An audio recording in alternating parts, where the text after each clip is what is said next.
This week on the Virtual Skeptics.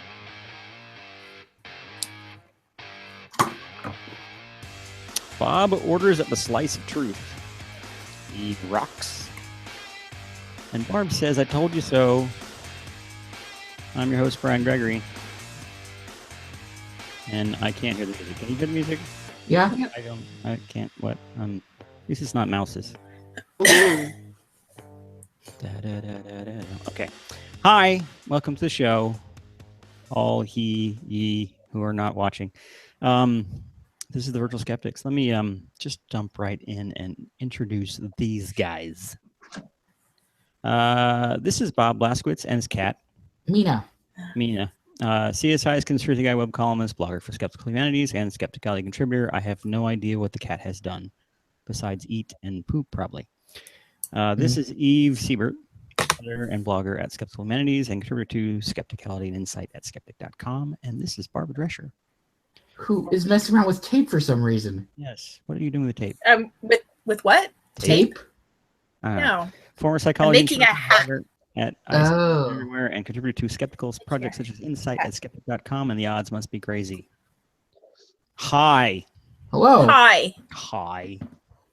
Hands across the water. Sorry, God, I had to water. In there. You have to have the little echo. Yep. Water. And really today's soft. episode was brought to you by that earworm. If you're watching, thank you. And if you want to participate in this obviously chaotic mess that we're doing here, tweet with hashtag Virtual Skeptics or chat. We got a chat thing going on the YouTubes and stuff.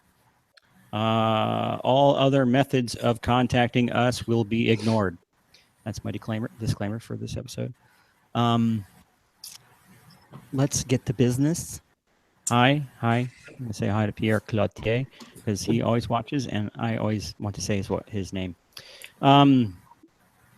We've got a trivia question. Unfortunately, Tim's not here, but he did drop us a kernel of awesomeness that I can read to you now. In a recent internet meme, a large number of people online claimed to have memories of a movie in which a comedian named Sinbad played the genie. No such movie exists. No matter how hard you try to argue it, no such movie exists. Proponents call this, quote, the blank effect. Now give me the blank. Don't just tweet blank, because that would be funny, but not right. There's a question. Hopefully somebody can try to squeeze that in. It's a fun story. And get that up. It is a kind of a fun story, and Google it sometime because it's worth reading about. Also, if you want to guess the movie behind me, the guys here, the panel, I'm calling you all guys. The people here on the panel have already tried to guess, and I think that at least one of them has already figured it out. But if you figure it out, tweet that as well, and I will give you credit. And on with the shoe. Am I forgetting something? I feel like the intro has gone really quickly, and it's kind of mellow this week. Is it mellow? I think so. It's a little mellow. Yeah, I think it's your attitude. Yeah, my attitude. Change your attitude, mister. I need to change my attitude. So up first this week is Bob. Bob's up first? No, Barb is up first. I thought I was. Yes, Barb is up first, and go. Okay, so this is kind of a follow-up because something popped up I think it was a trending thing actually a couple weeks ago. This poor guy, if you would show his picture, please. Oh, sure. This poor teenager. That guy.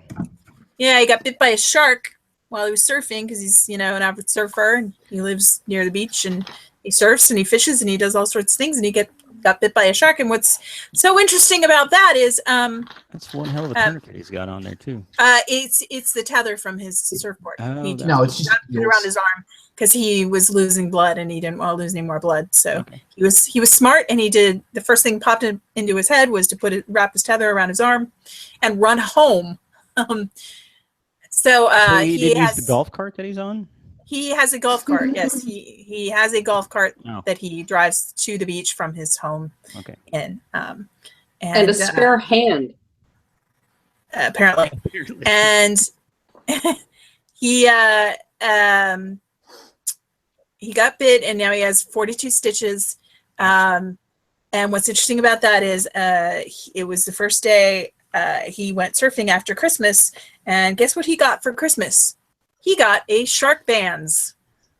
Shark bands. A shark repellent bracelet that I've talked about on the show. So apparently he's not a virtual skeptic viewer, but he really should have been. Because maybe. No, Yeah, he still would have been would have gotten bitten by the shark. He still would have got the odds. Oh. Well, that's, you know, what's really interesting is when they the few comments that media has gotten from the owners of shark bands, the only thing that I've read that he said was, you know, that this particular incident was an anomaly. Well, all shark bites are an anomaly. I mean, it's not, shark attacks do not happen very often. They're very, very rare events to begin with. So, yeah, sure, it's an anomaly. Unless you're not supposed to have them. Unless you're a seal, yeah. But we're not supposed to have these anomalies when we're wearing shark repellent cod. Is he cod? bracelets. I'm sure he's made of cod. Look at that. I just, you know, what really gets me, and I think I talked about this last time, is that the shark bands is being marketed and sold in Australia, and they're usually really good about getting that sort of stuff off the market. But I guess it's more difficult to prove that it doesn't work. And maybe that's their standard. I don't know. I just know that, you know, they power bands really got screwed. I mean, they had to, they were decimated in Australia.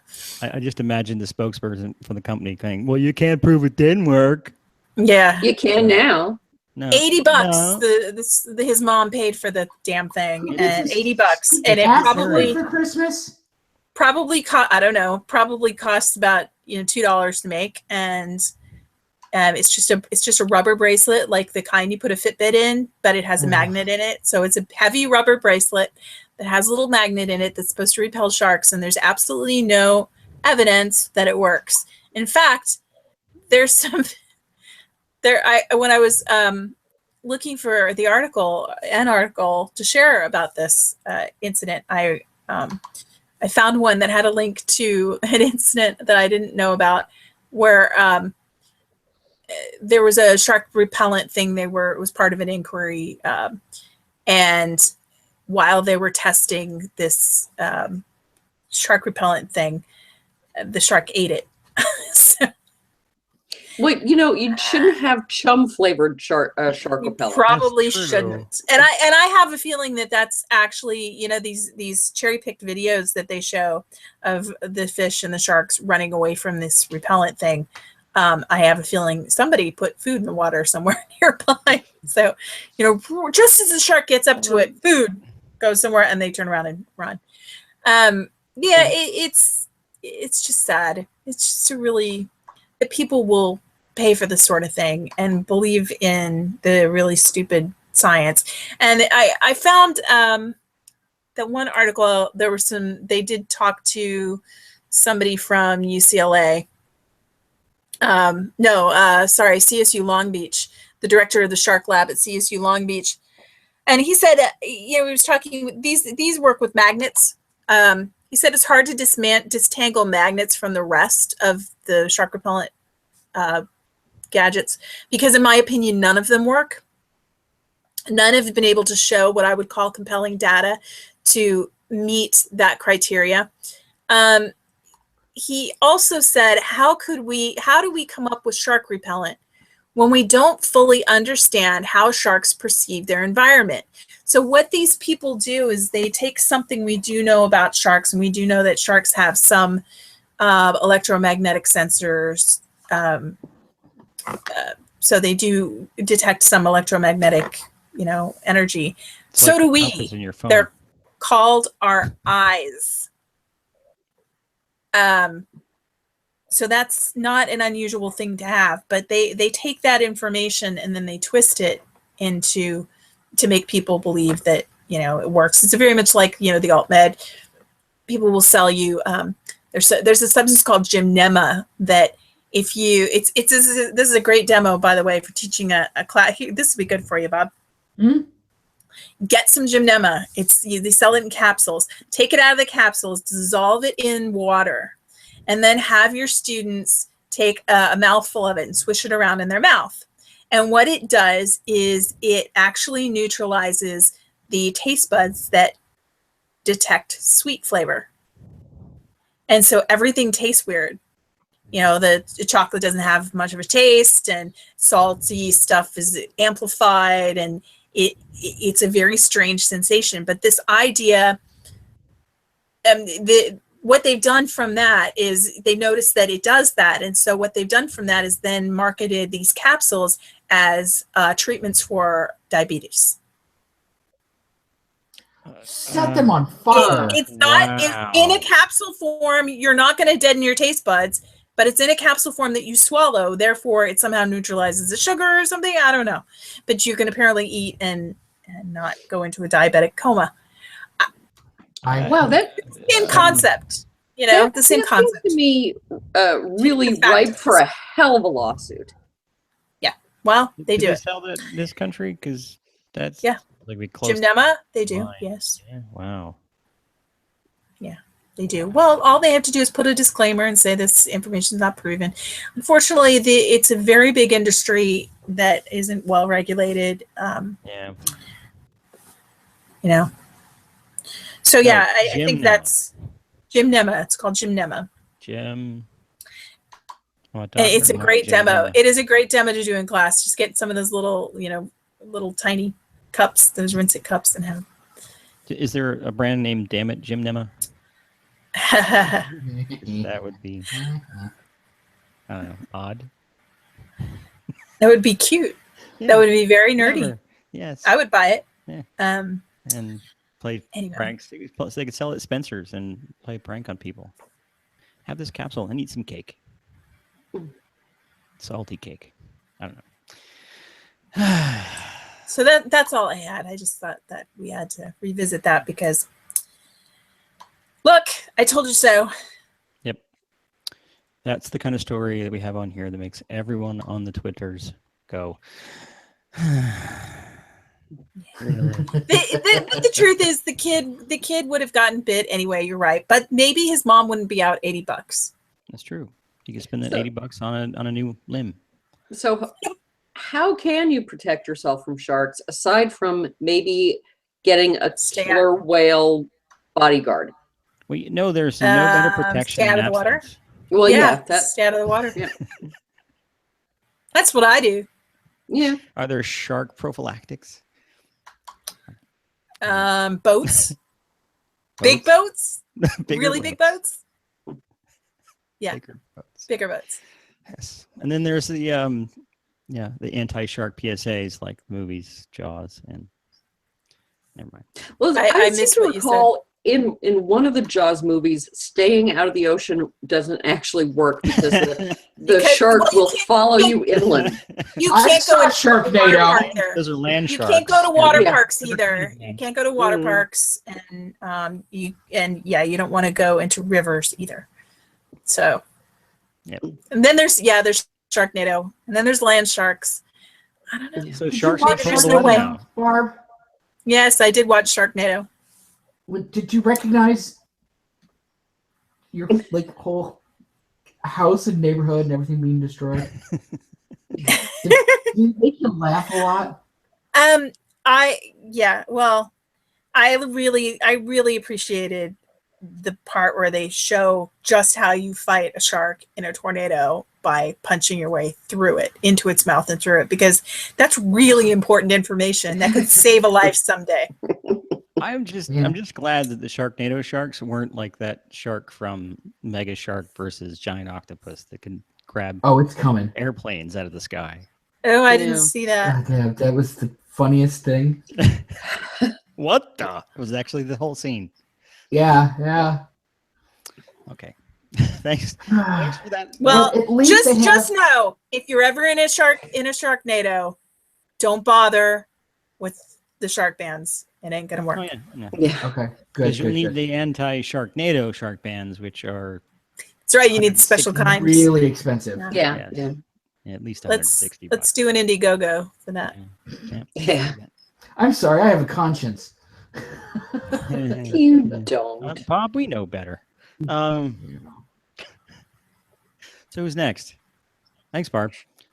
Mhm. Have any comments? We had some comments. We had some effing magnet sharks. How do they work? Magnets, yes, magnet sharks. Yes, from Corey Elbrecht, who has actually been on the show before a while back, but one of our Canadian friends of the show. And that's about all I'm going to pick out of that. I think Bob is next. Bob, you're next. See, I had you guys backwards. I should never do that because Bob. So, What are you talking about this week, Bob? well, Something this about- week I'm circling back to a topic Or that circling the drain. One a or the couple other. weeks ago. Certainly circling This is Pizzagate. If you remember Pizzagate, well, Pizzagate. God, yes. has risen again. Oh my God. This time at a CBS station in Atlanta. A little bit of background about that station.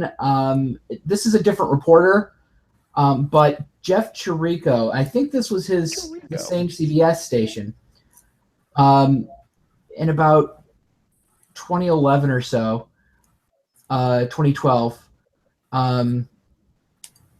they ran a chemtrail piece, and it turned out that they got mad crazy hits from people all over the world who are happy that somebody on the mainstream media wasn't ridiculing them. And so they decided, we're going to milk that shit. And so they said they've got literally thousands of emails. And I was like, did you save them? I'd like to see them. And they invited me to the station to look at them. And I made an appointment to talk to this Jeff guy. And I was interviewed later on.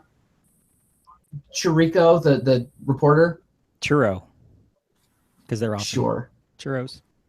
Mm-hmm. Oh, And he Everything goes with churros. Chorizos? chorizo. Isn't that a... So we had chorizo. We had lunch, and we talked about this, and I was interviewed for something on the Georgia Guidestones. And so they've done something in the past where they've been cynical. And I thought when I originally looked at this, that this was going to be like a continuation of that. Somebody remembered, oh yeah, that worked really well. Maybe we could do a bit on it or something. And it turns out that that's probably not the case. This reporter has a history of reporting on things like, 9/11 Dousing. truth type stuff, right? But he takes his particular tack. But I was talking to a former student of mine. And I thought that I would kind of go back and look at this particular case. He was excited that this was presented in his words, kind of fair coverage in the mainstream media of the Pizzagate controversy. Yeah. So pizza there that's got clams and. So the first thing that this guy points out is a number of quote strangely worded references to pizza and handkerchiefs. Pizza. Under the name is Pizzagate fake news, and so that's the first bit of evidence he looks at. Self-described online investigators, he said, say that the references are code language used by pedophiles.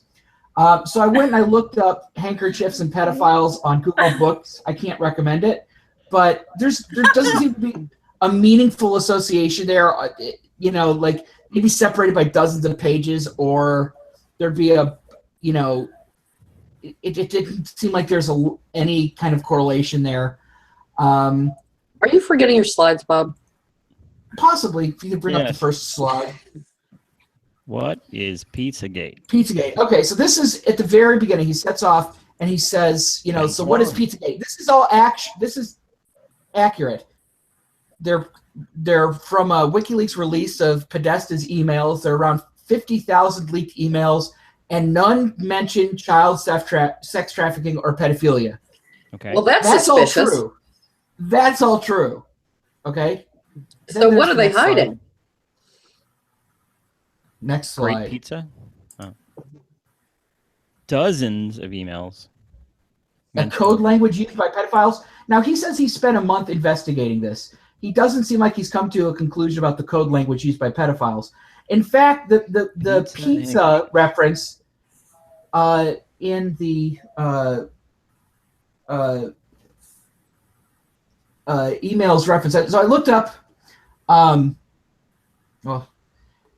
if you follow the train of reasoning back to where the pizza comment or the pizza association comes from, it's a Urban Dictionary entry that says that cheese pizza is child pornography. There's no. This segment is called Reality Check. Yes, but this segment is called Reality Check. Hold on. Being speculative. Yeah. We should all be enraged, but we're always constantly enraged, and will be for the next 4 years. So let's just have fun with this. Okay. All right. So I'm just gonna make my hat because it's all I can do. Because there's. So I went to the WikiLeaks. I went to the WikiLeaks page and looked through the database, and I found 9 emails in 4 or 5 threads. If you bring up the next one. Can't read this. There's no way you're gonna. You don't need to, but those are all of them. These are all and there's like 4 or 5 threads there. And handkerchief. One thread is called "Did you leave a handkerchief?" Heat. The one that says, with respect to heat, is reheat. Response reheat. Reheat pizza. Clearly, that is not what they're saying. So reheat. Okay, hold on. There's a handkerchief that. Did you leave a handkerchief? And it's described. I think go to the next one. I think I put that up as a. Yep. Yeah. So the realtor found a handkerchief. I think it has a map that seems pizza related. Is it yours? They can send it to you if you want. And that's all it is. It looks like he went out looking at houses and lost a handkerchief. He said that it was his, that it's no big deal that you can keep it. This is the connection, okay? As far as I can tell. This one email. Yeah. So and this was for handkerchief. At another place, it says handkerchief is a quote. Is in a quote from Maureen Dowd, who was criticizing the Clintons, as her habit. And another thread called "Heat" has Podesta telling Gabe Podesta to put a wet handkerchief on his head because it's hot. So, in context, there's only one that has anything to do with pizza in some way. It's ambiguous, right? It doesn't say cheese pizza. I don't know why a realtor. Well, the realtor seems to just be describing the handkerchief in. Okay, so that's basically one reference, and it's inconclusive, but he certainly doesn't they found my pedophile handkerchief or anything. He's like, yeah, whatever, just get rid of it. It's not even suspicious. Yeah. So in the 50,000 emails, there are over 149 matches for pizza. Okay, I don't have the time to go through all of them.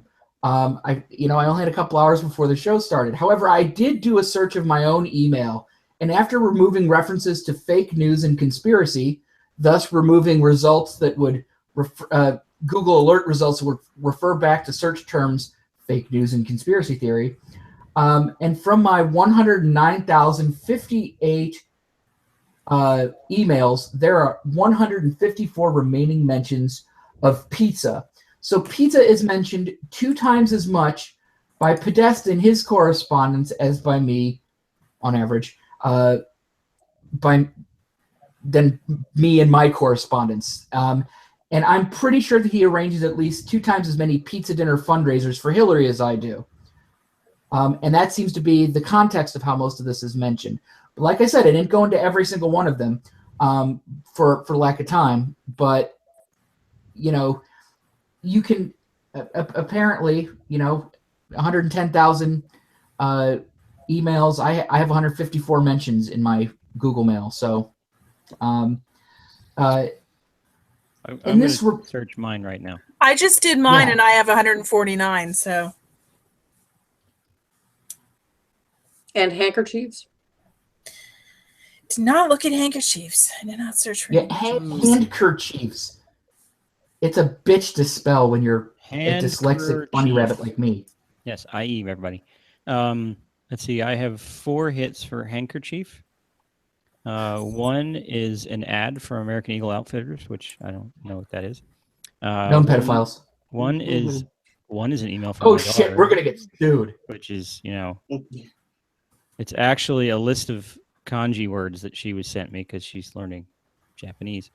And then she's learning Japanese. Really learning Japanese. I really think No. Okay. 2 of them, the remaining 2, are both from the Conjuring Arts team. Oh, okay, that makes sense. Handkerchiefs. It's just a Good, place good. you can buy magic stuff. So I yeah. have 2 references for handkerchief. Yeah. One is a student answering a question to make sure that she's got the concept down right, and the other one is a piece by Daniel Oxton. It's something he sent me to review. Clearly, we've before touched he- upon And handkerchiefs is in a quote that he used. So okay, I want you to just recognize something, guys. correlate This the guy pizza one. said. Sorry, Mhm. I want to talk about my email. Okay. I have too many hits of pizza in my blog, in my email than I can mention because pizza's great. It really That's is right. a good Yes. thing. Yes, Love that stuff. especially with handkerchiefs. You know what I You mean? filthy bastard. All right, so this is important. This I guy just don't like to had waste napkins. he had a month. He says he took a month investigating this stuff. He didn't do this level of analysis, right? That I did in my fucking email. Yeah. Okay, he didn't. In an hour, yeah. Okay, so all right, he should. He has more viewers than I do. Certainly. As far as I know. Anyway, He's so Ben better. Swan, the guy's name is Ben Swan, says that the mainstream media claims that Comet Ping Pong Pizzeria has no relation to anyone mentioned in the emails. I haven't heard that. I'll just pretend that's true. Okay, I'll give him that. That they make that claim for some reason. But he suggests that the media is ignoring a connection, and that is that the owner of the place is a friend of Podesta, and it's in fact directly, the pizzeria is mentioned, and the friend is mentioned in some of these emails. Not a lot of them, but in a couple. Then at that point, Swan reiterates that there is no direct evidence linking Comet Ping Pong Pizza to a pedo sex ring. So he sets the stage by saying that 2 doors down then, and when he said 2 doors down, I thought, hold on a second here. You are doing exactly what Chip Coffey does, the psychic, when he looks at someone and says, heart problems, and gets no answer. And he goes, You mean- but wait, maybe it's somebody around you. It maybe not you. It's coming from over here. And so you what mean he's doing, Chip Coffey, the con artist, not the psychic. well, dude, Yeah. total rotten, horrible person who tells children that the voices in their heads are real. The imaginary people are actual people. That guy. Cold. So okay, so he's moving the goalposts. Okay, it's not just this pizzeria anymore. We're going to expand it. And so, But people have been doing that the whole time. Talking about. I know, but I'm going through this bit by bit, right? So if you bring up the next thing, so he sets the stage by saying that down there there's this place called Besta Pizza. Okay. And then he goes on to the next image. Yeah. Next one. That's the wet handkerchief on your head. Okay. This one? Next one. Yeah. Okay. Yeah. So then we see that in this 2007 FBI report that there are a couple of images that he says are used to identify pedophiles. I really wasn't all that gung ho. What? Hold on though. I wasn't all that gung ho on going to look on websites for these particular images. I saw this as part of an archive.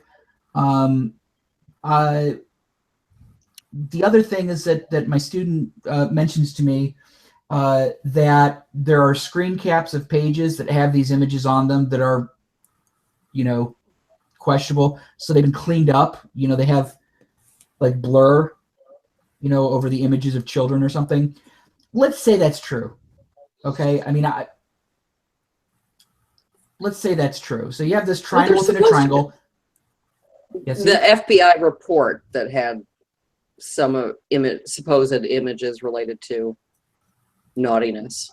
I didn't see that, but yeah, see, it says right up there. So what you do is you have the triangle in a triangle is boy love, or that's the image that they want you to remember for what they're going to show you in a little bit. It's not I was able, however, if you go to the next page, to find a completely, as far as I can tell, innocent version of the triangle within a triangle motif, which is a template for a business logo. It's not that remarkable and Christ, it looks like like an old paperclip is what it looks like. But oh my God, is there a pedophile paperclip company? Huh? Is there a pedophile paperclip company? Not as far as I know, or they all are. If there is, I gave money to them because I used to have paper clips like those. I am so probably telling. Still do. We're all going to jail. Yeah. All right. So after Pizzagate investigators pointed this out, says Ben Swan, Best Pizza changed their logo from, if you go to the next page, this to next. That, oh this. My God. Right? So they took Hold out on. that line. Go. Did you see that, Barb? Yes. So it's shocking. Right? Okay, so what we have there's no possible explanation except he doesn't say this. He never follows up. He never makes an assertion. Well, if based he on did, he'd get sued. The implication is that they're doing this to be nefarious. However, people are showing up at these fucking places with guns now. Yeah. So maybe that has something to do with it. That they don't want to get targeted. They don't want their business to get smeared. It suggests to me that they. Oh, and the other thing is Pizzagate investigators, by which you mean hordes on the internet, probably. Yeah. It suggests to me that once it was pointed out, that they didn't realize that that's a possible meaning. That it never occurred to them. It had to be pointed out to them. It's easier to just change it than it is to even try to investigate and find out or Totally. So if anybody thinks it is, So then they go back to Comet Ping Pong. And some of the bands that perform there, they're performance artists. And he says that the Sex Stains, I'm sure you've heard of them. They're that's the name of their band. They have a song that makes a joke about pedophilia. And in a YouTube video, they have, if you show the next image, do you see it? Oh my God! Oh my God! Right. So you have this triangle and a triangle and a triangle. It's a different image. I mean, it's several triangles internested. So it's not the same thing. It's not just two. It's like at least three. Does that mean they're really pedophiles? oh God, it's like pedophileception. I So don't understand the argument about one pizza shop yes, that might have a logo thing, and now any pizza shop. any Oh triangle. my God, all Or pizza shops. anyone in any way even vaguely connected with it. Yeah, I mean, if you can find a triangle in association with this, it's liable to be investigated like hell. Okay, so next image is they do a classic guilt by association. So they go to I forget the guy's first name. Elefantis is the owner of Comet Ping Pong. Strange photographs. Strange. Okay, they are weird. Too disturbing. There's some share. he's a gay man. Um, There are homoerotic Oh well, he's images gay, on so there. he must be a pedophile. So Well, Yeah. that's I don't even know why we're talking about this anymore.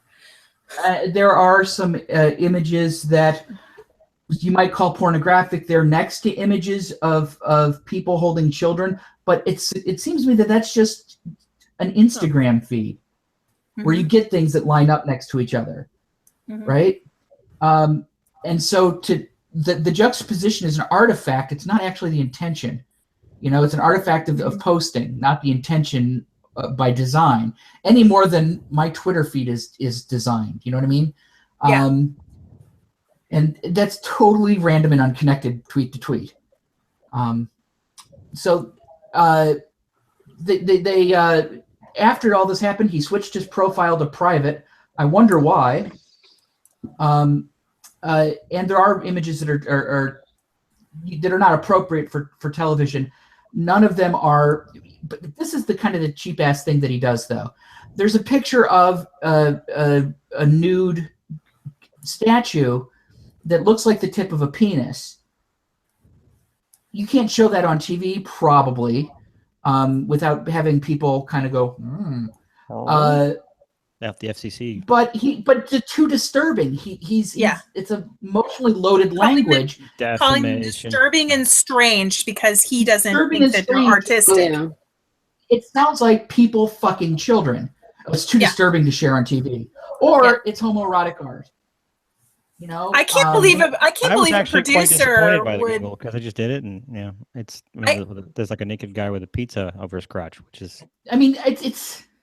I can't believe that his Kind of the producer type would of allow thing him to that a get away sexually with active this. pizza shop owner who was gay might have on his page, right? I know. So, but no anyway, children.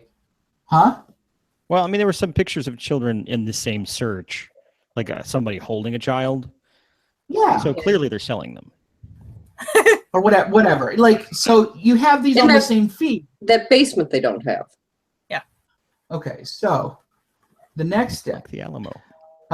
is the next one. Yes. Next image is straight out guilt by association with Dennis Hastert, the former speaker. Mm-hmm. He was Speaker of the House, wasn't he? Mm-hmm. Who was recently sentenced for diddling a child, and the judge called him a serial child molester, and that's true. But John Podesta is also not a stranger to Capitol Hill. So in the emails, if he talks about his friend, I'm not actually surprised. And I'm kind of glad I don't know what goes on in my friends' houses. And it's not because they're pedophiles, right? On Hastert's Wikipedia page, it does say he is an admitted serial child molester, and there are 2 references to New York Times and Chicago. That's real. That's true. Yeah, But it's guilt by association. It has nothing to do with Podesta. I mean, Hastert's a fucking politician. How many people does he know? It's his job. How many to know Republicans does he know? Because he was a Republican congressman. Well, that's true. How did he get away with this report? I don't understand. Yeah. Lastly, we move to he makes a point about this at Podesta's brother's house. There's a bunch of art. He's apparently an art collector. He has an interest in the art scene. I knew that. So let's go to the next page. And so what we see there is that there's a report in the Washington Post of somebody who had gone to Tony Podesta's residence and, quote, got an eyeful when they walked into the bedroom at a Tony Podesta residence hung with multiple colored pictures by Katie Grannon, a photographer known for documentary-style pictures of naked teenagers in their parents' suburban homes. Okay, so this one, I looked into Katie Grannon. All right, who is she? What does she do? If you look up her stuff, the vast majority of her stuff is absolutely uncontroversial, unless you think that nudes are controversial. The photos of the teenagers, which is mentioned, I suspect that, and it's hard to tell because it seems like this hold on, investigative reporter hasn't done a fucking Google search. It looks like the most likely candidate for what these photos are is a series called the Plowskeepy Journal. In these images, the models are not sexualized. Most are fully dressed, and their ages are at best ambiguous. They don't look younger than my students, who are 18 and older, basically. But who knows? Could I propose an alternative? He did a Google search, and it didn't give him what he wanted. But that's entirely possible. He could be omitting evidence. Yeah, I mean, he's just a reporter. So anyway, so there's another series, however, another series of images where the titles of the works are the models' names and B and a year that tells you how old they are. And they were all at least 20 years old in that series. So there is an indication that perhaps this is totally on the up and up. He didn't go back to verify what this model is supposed to, or this artist is supposed to be known for, the nudie teenager shots. I don't know what happened there. But I think if it's the one I'm thinking of, the young people shots are in a huge minority. They're not sexualized. Most of her photographs aren't sexualized, and they're clothed. Yeah, and there's some other things about other artists. They're major artists with hanging in galleries all over their freaking place. Her portfolio looks really impressive. She looks like a really good photographer. She finds interesting people on the street who she photographs in interesting ways. Yeah. She's good. Her work looks respectable to me. She's not, doing the Sunday insert at porn church or whatever. Yeah, that's not a thing. The Podesta brother has, he has a huge collection of art. Awesome. And again, it's major contemporary art. Yeah, no, absolutely. And then, so Ben goes back and says again, he says that there's no evidence. If we bring up the next thing, perhaps. Is there another? Nope. No. Okay, no. So he says that there's no evidence and that what there's there, he can't show most of it. And you're like, well, thanks so frickin' much, right? He says the real story is that the police and the FBI haven't investigated. And he asks, well, he has a question for law enforcement. How does he know? Huh? How does he know what they have and have not investigated? Hold on, woman. No. So show her your hat again. Why isn't any investigation taking place? There's my hat. Don't talk to me that way. Yeah. The next thing he does is he immediately does not ask the police why they haven't done this.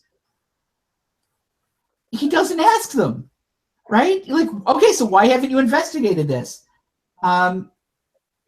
And the other thing he doesn't mention is that the fucking police have been to Ping Pong Pizza because somebody showed up and shot the fucking place up. Yeah. Right? So they've been crawling with cops. Right? And even before that, there were complaints, so there were investigations, and with the result of there was no there. Yeah. Is that true? Yeah. They did do an investigation of it? I think so. I'm sure they investigated. sure they propaganda- investigated and saw what you saw and went. Yeah. Are you There's sure that it nothing wasn't there. just the Fourth Amendment against unreasonable searches? You know, I mean, we have the Fourth Amendment for at least another 20 hours. My, that's depressing. That's So I think that probably the most likely reason is nobody reported missing kids. There were no credible, nobody reported abuse there. That could explain it. well, they only sold children that parents didn't want. Oh, that makes so much more sense. Yeah. All right, and then so this is not the last. Ben has done this type of conspiracy theory type stuff, and his MO is very much the same. He doesn't give the other side. He doesn't even look for it. He doesn't even try. When he did his 9/11 shit, it was the same thing. There are answers to the questions he raises. He is not interested in the answers. And Course this is not. why when someone says that we're looking finally at fair coverage, what they mean is uncritical. Mm-hmm. And that's not what a reporter's supposed to fucking do. Yeah.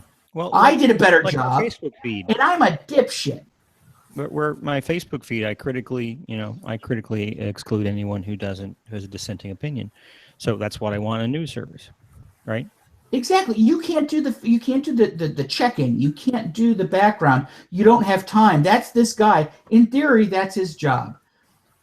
If you don't do that, and if you just ask questions and don't actually look for the answers, you're jacking off. Just asking questions. You know, this is what tabloids do. Yep. Purveyors of fake news. Yeah, but tabloids sell. Yeah. So yeah, I would be surprised if he didn't have another one in the hopper because this seems to be his shtick. Well, you need Where's the shtick, man?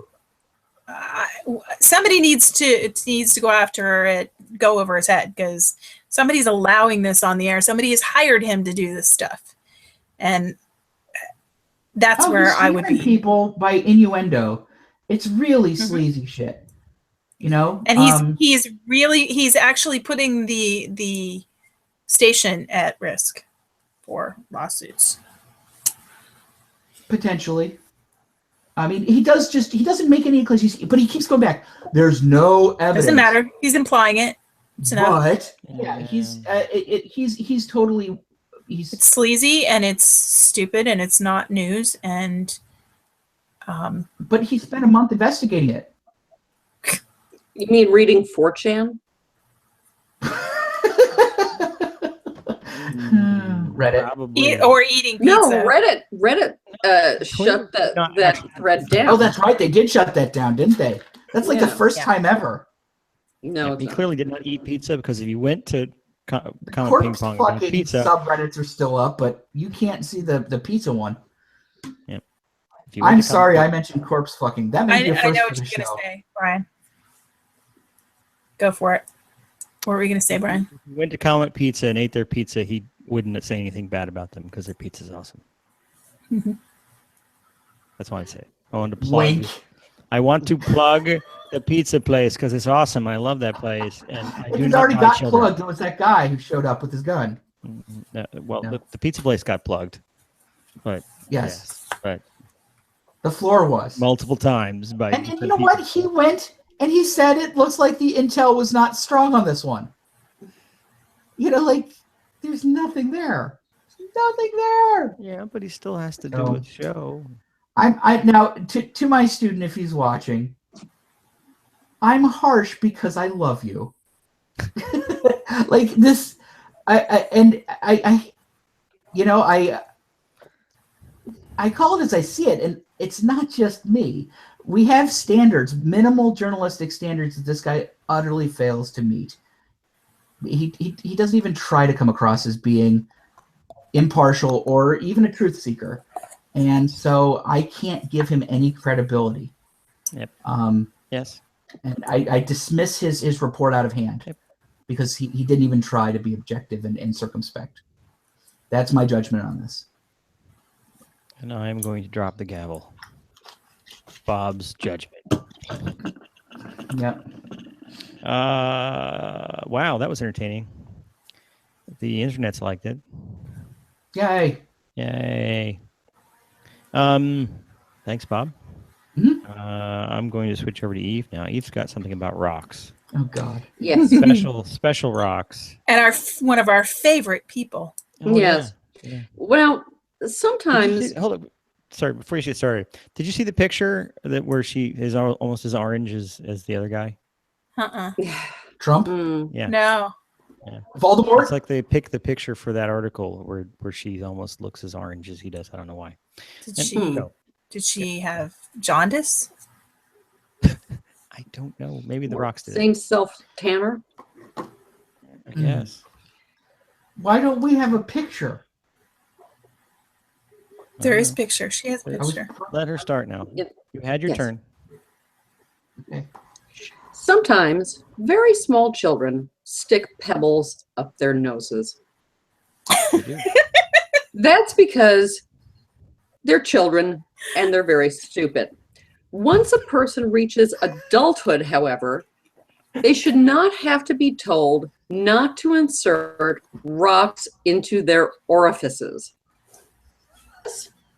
As a public service to any readers of Gwyneth Paltrow's online woozine Goop, allow me to say very firmly, do not up your hoo-hoo. Now, Do not what? We didn't hear you. There was lag. Yeah, it was a You have to lag. say that again. You Say that again. do not shove rocks up your hoo-hoo.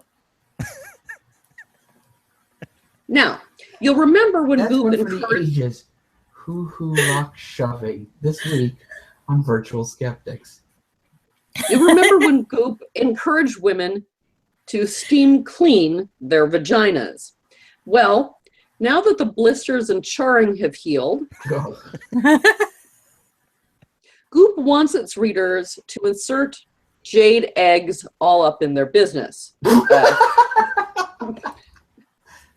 If you can bring up the slide. Oh boy! There's a slide. There's a visuals. Nice. Well, no, just the egg. Now, it's hard to see on the slide, but the jade egg costs $66, and course. It's sold out. it is sold out. You can submit your email address to be added to the wait list. I'm totally The doing that right now. $55 rose quartz egg is also sold out.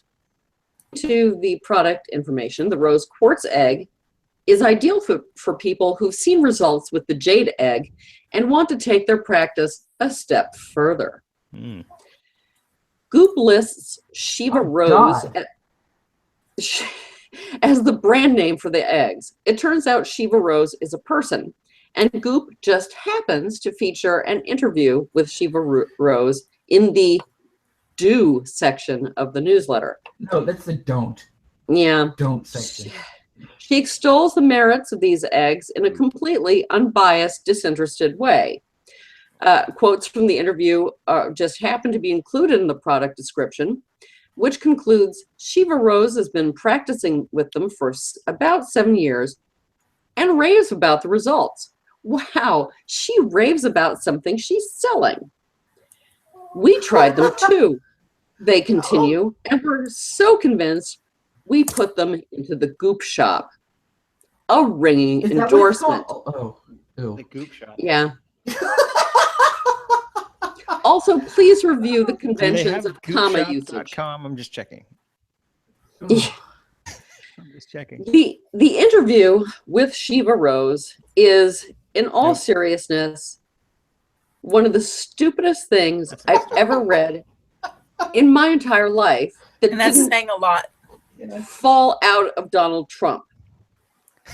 Goop describes Shiva Rose as beauty guru / inspiration / healer / friend. Wikipedia describes her as an actress, activist, and blogger.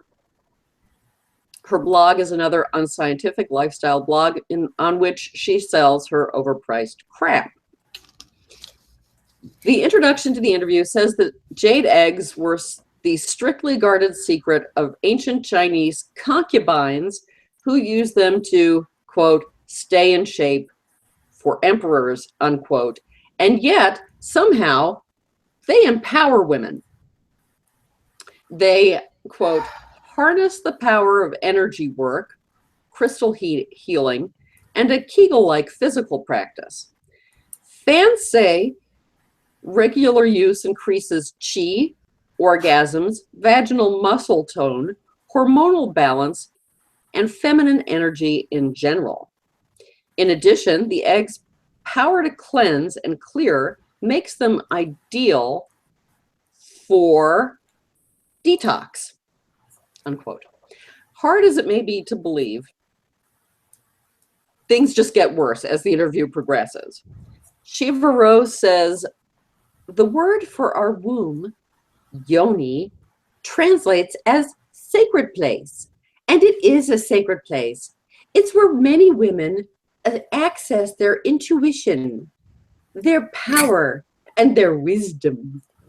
It's this inner state. That's not where it comes from. It's I don't have one. I don't, and I know that much. inner sanctum that we can access when it's not in use creating life. Sadly, most people use it as a psychic trash bin, storing old or negative energy. Yeah, so don't use it as a trash bin. Really, that's good advice. Eve, That was Rocks in it. Eve, Yeah. why do you hate women? Because my womb's all full of negative energy. You've been No. using it for a trash bin. Yeah. Damn. oh, yoni rubbish. Oh. Now, Dr. Jen Gunter notes that this is not only absurd, it's rather offensive to women who've had hysterectomies. Because if they don't actually lack intuition, power, or wisdom, they have no way to access it. They're not really women, so. Yeah, yeah.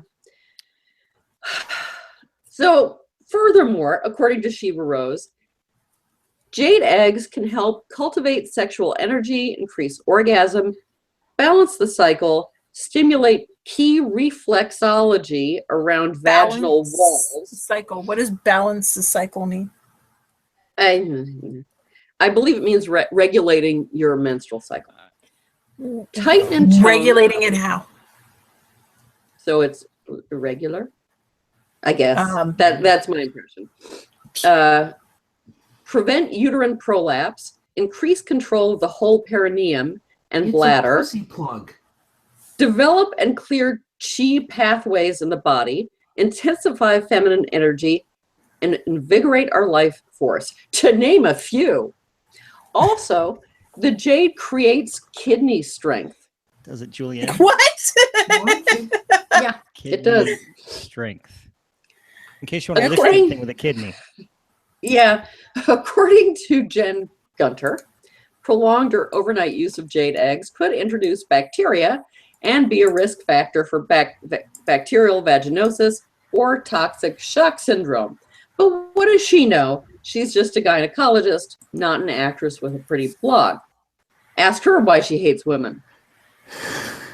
Reflexology. Does that mean you have to stick your whole foot up there as well? Because, ew. Although, Rose- there are web pages. Well, yeah, I know. Some people say you put your foot in your mouth, and granted, there are labia involved, but no. It's not the same. It's Yeah. not the same. Rose does suggest boiling the egg before use to sterilize it.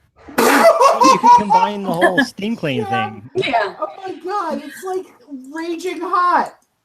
Yeah. Well, possibly you cool it first. Yeah, I would think you'd cool it first. In But you fact, have to- I'm pretty sure it will have a chance to cool down because she follows this by saying, for me, it's not just about physical cleansing. You can put it out under the light of a full moon to cleanse or recharge it like a crystal, or you could burn sage. The egg does absorb energy. So really, clearing it when you first get it is a great thing to do. She mentions that recharging it under the full moon a couple of times. She always Samsung has a model with begins. a cat catching on fire. Yeah. She always begins with a ritual. I place it on a beautiful piece of fabric, light a candle, maybe even burn some sage, Take it out and to dinner. then to care for your egg, always wrap the egg in silk. Keep it clean and store it on an altar. She mentions that. Wait, you're gonna like this one. Oh, She mentions that she once went to a beautiful women's forest gathering in Northern California. We did a jade egg ceremony out under the redwoods. It was amazing. So it really is not about physical cleansing for her. She's happy to allow all sorts of opportunities to introduce bacteria and impurities. And yet the rock cleanses. There's more. She seems to use the word yoni to mean both uterus and vagina, which is somewhat confusing and gives the impression that she doesn't quite know the difference, which is sort of important. And she's apparently reproduced. She also suggests that you can sleep with an egg inserted or go out and walk around while wearing one. Oh, God. Yeah. Jen Gunter points out many of the absurdities, inaccuracies, and dangers in this nonsense. Sticking a rock up your poozle will not balance your hormones or regulate your menstrual cycle. Kegel exercises can be useful, and some women do use devices, but Gunter recommends medical-grade silicone or plastic, not some porous rock. And doing the exercises too long can cause more problems. Gunter says, imagine how your bicep muscles and then your shoulders and then your back might feel if you walked around all day flexed holding a barbell. Right, now imagine your pelvic floor muscles doing this. Rose says it's super important to consult a doctor if you're pregnant or using an IUD before where the sun don't shine. But otherwise, she doesn't suggest that you should. Unless you're having a yoni ceremony in the forest. Yeah. Then the sun does shine there. Yeah. This is the dumbest fucking. What does Gwyneth Paltrow have against vaginas? I know. But otherwise, she doesn't suggest that you should ask a doctor before sticking rocks in your vagina. Now, you would think adults would know without being told that they shouldn't stick rocks in their vaginas. Now, yes, rocks are natural, but so are scorpions. And you wouldn't put a scorpion in your vagina. Well, possibly Gwyneth Paltrow wouldn't. Unless Gwyneth Paltrow told you to. Ideas. Yeah. I don't know. That seems like something Suzanne Summers might try. Yeah. Seems to me that not putting rocks in your vagina is the natural and sensible thing to do. It's nature's coin purse. What are you talking about? and not the trash bin. So you're telling me again it's not a trash bin. All right. Well, I've learned something then. There's a commenter on YouTube. So Are you done? Okay. The commenter on YouTube called Lonesome Troubadour. And he says it sounds like an exaggerated claim.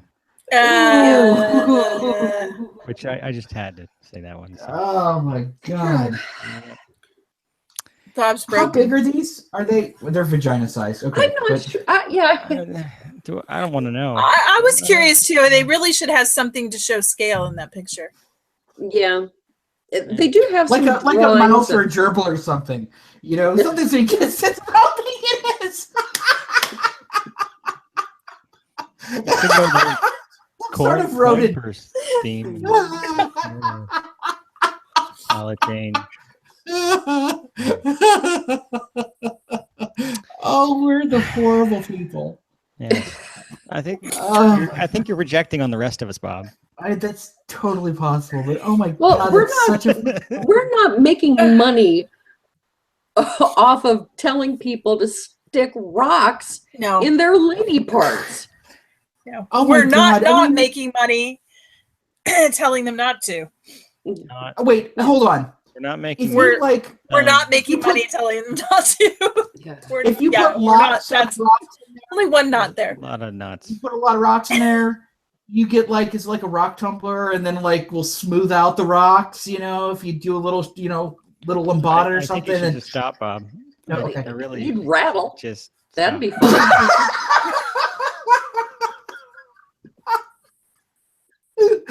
Oh shit! That's I hate you people. so funny. That's so funny.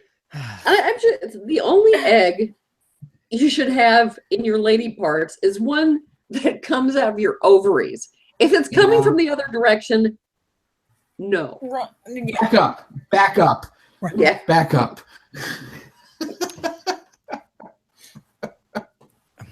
Oh, that's so Well, we are dumb. 6 minutes over time, so I'm going to move us right along from the subject since we're all knocked out. Oh, I don't have a book. I gotta Yep. get a book. Are you doing robots? So, what? No rocks? You doing robots? Robots. Robots. Oh, I got one. I got one little quickie. Let me do my Yeah. quickie. Apparently, I'll do that.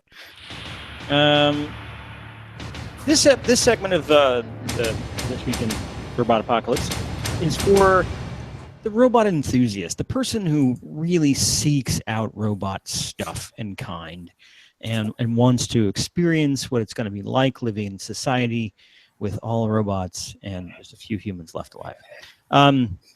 If by chance you happen to be on the Kyushu island of southwestern Japan, and happen to be attending Japan's Dutch-themed Hui Ten Bosch theme park, it's Dutch-themed.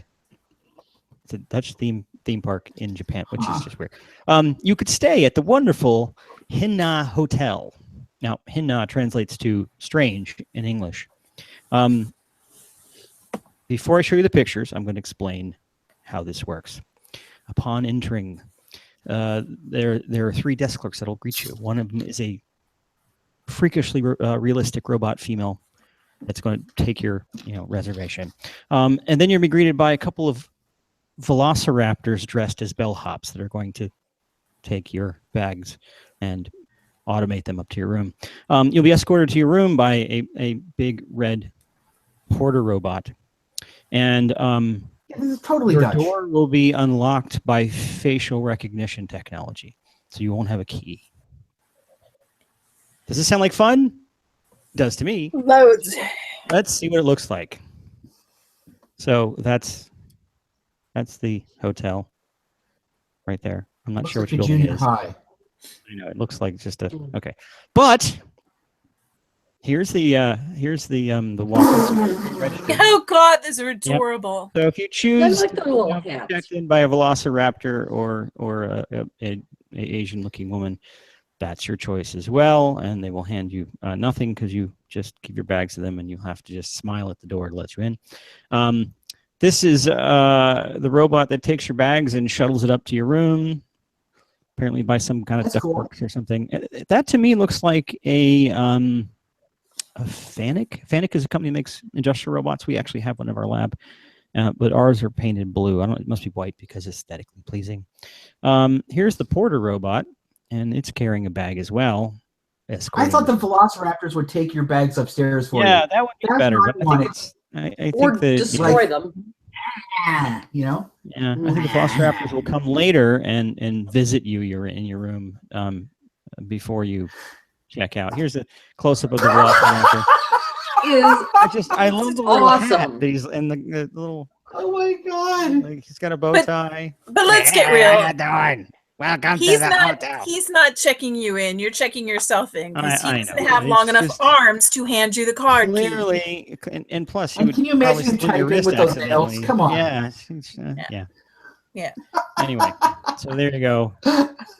It's just Next- place is that's absurd. That's great. That's Next adorable. time you go to Japan, make sure you stop there. Of course. You'll learn what it's like to live in a robot society. We already have this where you can check in online and then use your phone to get into your room, so you never have to even go to the front desk anymore. That's true, but velociraptors. That's true. It's a good excuse to go Robo velociraptors. to a kiosk. I mean, I'm going to go to Japan. What, robot? Oh, they're not real velociraptors? That's, No, they might eat you. No, because It's real too velociraptors. dangerous. I know. won't- Well, I guess they would slit your throat, but robots would kill you with, I don't know, beeps. They'd kill you, but they wouldn't eat you. So That's true. Yeah. Anyway, there you go. That's the robot quickie. Let's move around. Move along. Did Bill Nye teach him to wear that bow tie by Ben Bradley on the YouTubes? Thank you, Ben. They're clearly too short to carry luggage from Corey. Yep, that's true. Do we have any announcements this week? Oh, I guess I should give credit to credit as far as the trivia question. Let's repeat the trivia question. In a recent internet meme, a large number of people online claimed to have memories of a movie in which the comedian Sinbad played a genie, which I clearly remember seeing this movie, even though no such movie. do you really? Do you really? When I first saw the article, I was like, yeah, I remember that movie. But clearly, I'm having memories of a different movie, and for some reason, I'm associating. Was there one that had Shaquille O'Neal? Yeah, Shaquille O'Neal. mm, Yeah. Kazam. Yeah, Kazam, which What's maybe this because other one that called? name, I don't know. Shazam. That's what the Shazam. question is. It's Shazam. Yeah. Oh, No. That's not the question. Isn't Is what is the effect called? The Yeah. false memory effect. Oh, I thought it was what the people who have it were calling it. Yes. No. What? It's The way that the question was worded, it sounded like the people who are claiming to have seen the movie Shazam, what were they calling it? I thought that's the way it sounded like the question okay. was. It's not to clear me. for me the question, and I have to go back and look at the article to find out where this name of this thing comes from. But I assumed it was for people who are identifying the false memory thing, the false memory. Oh, it was the idea that. Should we give the answer? I haven't given the answer yet, yet. or credit to the person who answered it really quickly, and clearly did not Google it, Corey.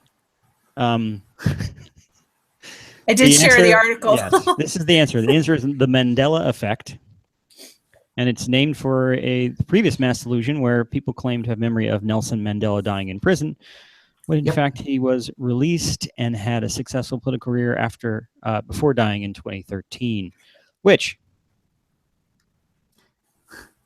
Oh yeah, Corey adds in his little response on YouTube that the people were mistaking him for Stephen Biko, or Stefan. Nico, yeah. Yes. So congratulations, Corey. Everybody cheer! Yay! Now, what were you Yay. gonna say, Bob, about the thing and the stuff? With the thing and the deal Yes. The name. Where'd it come from?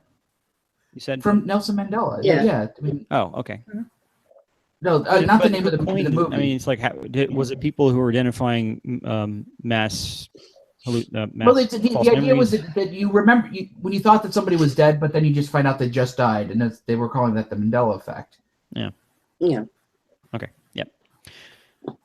So there you go. Congratulations, Corey. Nobody guessed the movie. Nobody even tried. Nobody guessed the movie, really? No, not a single It guess. was a pretty popular movie. Yes, it It's was. not that old. And I made sure that I was on the screen when there was some characteristic stuff going on back here. Oh yeah. Yeah. I didn't notice because I stopped looking.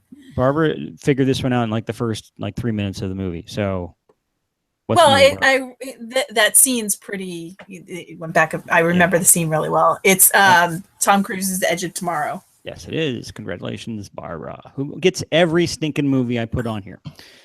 I didn't used to. Well, I got to start using. I some don't know more what obscure happened. ones. I've been deliberately picking ones that most people should know. So, Well, there you go. That's why. and we have similar tastes in movies. So Yeah. there you go. Announcements again. Announcements asking, going I got once, nothing. No, going twice. Nothing is happening we got nothing. in ever. But thank you anyway for caring. Book time. Who's got books? I have one. I got No, Barbara. Go ahead, Barbara. Mr. Dunworthy opened the door to the laboratory, and his spectacles promptly steamed up. Am I too late? He said, yanking them off and squinting at Mary. Shut the door, she said. I can't hear you over the sound of those ghastly carols. Dunworthy closed the door, but it didn't completely shut out the sound of O Come All Ye Faithful wafting in from the quad. Am I too late? He said again. Mary shook her head. All you've missed is Gilchrist's speech. She leaned back in her chair to let Dunworthy squeeze past her into the narrow observation area. She had taken off her coat and wool hat and set them on the only other chair, along with a large shopping bag full of parcels. I'll stop there. Mr. Dunworthy. Eve, go ahead. What are you laughing at? Shh. I had this moment where I thought, like, and then a rock hit the floor. Like, sorry, go ahead. Bob. Oh, everything is awful, and it's my fault. Go ahead. Eve. Yes. The body court held closed sessions, but later records showed that adulterers and those who violated the Sabbath were cited and often on public view. William and his family knew some of these souls. Elizabeth Wheeler, in the court itself, she brawled with these words: God's wounds, a plague of God on you all, a fart on one's your arse for you. She was excommunicated. Richard Wheeler, for calling the wife of Richard Brooks whore and sow like whore, with diverse other filthy speeches, was ordered to repair unto the parish church of Stratford the next Sabbath at morning prayer, and then to stand during the time of morning prayer before the pulpit in his usual apparel until the end of the second lesson. Bob. Most of the dubious claims we encounter fall somewhere between the extremes of the weather report and wall walker cases. They're not so outrageous that we can simply dismiss them, but the evidence in their favor is not compelling enough to justify their acceptance. What should be our attitude toward such propositions? We should believe as the evidence warrants. In other words, when there is good reason to doubt a proposition, we should proportion our belief to the evidence. It was a foggy evening in 1951 when Richard Mervyn Bissell was sitting in his parlor in Washington, D.C., when there was an unexpected knock at the door. There stood a man by the name of Frank Wisner. The two gentlemen had never met before, but according to Bissell, Wisner was very much, that's in quotes, part of an inner circle of people, which included diplomats, statesmen, and spies. At the time, Bissell held the position of the Executive of Finance of the Marshall Plan, America's landmark economic recovery plan to infuse post-war Europe with $13 billion in cash that began in 1948. Being Executor of Finance meant Bissell was the program's top money man. All Bissell knew was Frank Wisner at the time was that he was top-level civil servant with the new Central Intelligence Agency. Now, Barbara, it just so happens that you picked a book that I know and I've read actually not too long ago. And I think it's the Doomsday Book by Connie Willis. Yes, it is. Bam. If you can see that. Can you see Mr. that? Mr. Dunworthy, yes. It's a very cleverly written time travel book. I like her book. I have not read it yet. I started reading the sequel and didn't realize it was a sequel until I was about 3 chapters in, and then I went, "Oh shit!" Yeah. So I had to go back and I haven't started this one yet. So. She does a really good job of detailing a lot of the history that's entwined in the past travel. So I like that a lot. So awesome pick. Does the actual Domesday book show up at any point? Domesday Book? No. Domesday. Not until Friday. No, his autobiography's not out yet. No.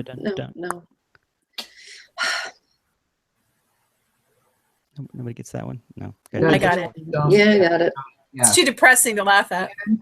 He does have a biography written by someone else. I An autobiography. Yeah, several. Eve, what's your book? Shakespeare, A Life by Park Honan. I like the cover. Does it tell us who really wrote his stuff? Yes, Shakespeare. Yeah, see, there you go. Dun-dun-dun. Bob, what's your book, Bob? How to Think About Weird Things, Critical Thinking for a New Age by Theodore Schick Jr. and Louis Vaughn. students liked it last year, Yeah. so we did maybe 3 chapters out of it last year, so I'm assigning the whole thing this time. Cool. It'll be fun. Sounds interesting. Have you seen it, Barb? What? Hmm? Have you seen I it? haven't read it yet. No. Yeah, not ready It's yet. good. Cool. Mine is a national bestseller by Annie Jacobson. And it is Area 51, Uncensored History of America's Top Secret Military Base. And it's supposed to be history and not, it's supposed to be nonfiction. So far, it's interesting. I've Haven't heard. gotten Is into this the come out meat about yet. 2 years ago? Yeah, it's recent. Yeah. So a couple years maybe. What's the date on it? I don't see the date. Where is it? Well, there's a whole bunch of accolades in the front. Behind all the accolades, behind the cover page, 2011. Huh. So yeah. But I'll let you know when I finish it. Alrighty then. Do we have anything Now we else to do but dance? stare at each other and click? Mm-mm. No? Okay. Don't think so. Everyone is silent on the internet, which means that they're bored with us. This means we should carry on to our real lives by doing this and that.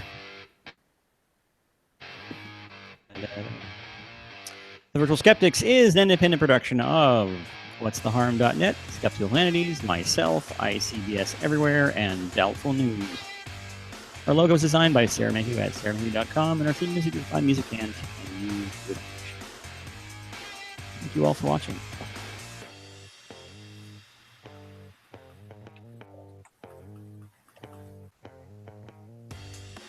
Awkward silence.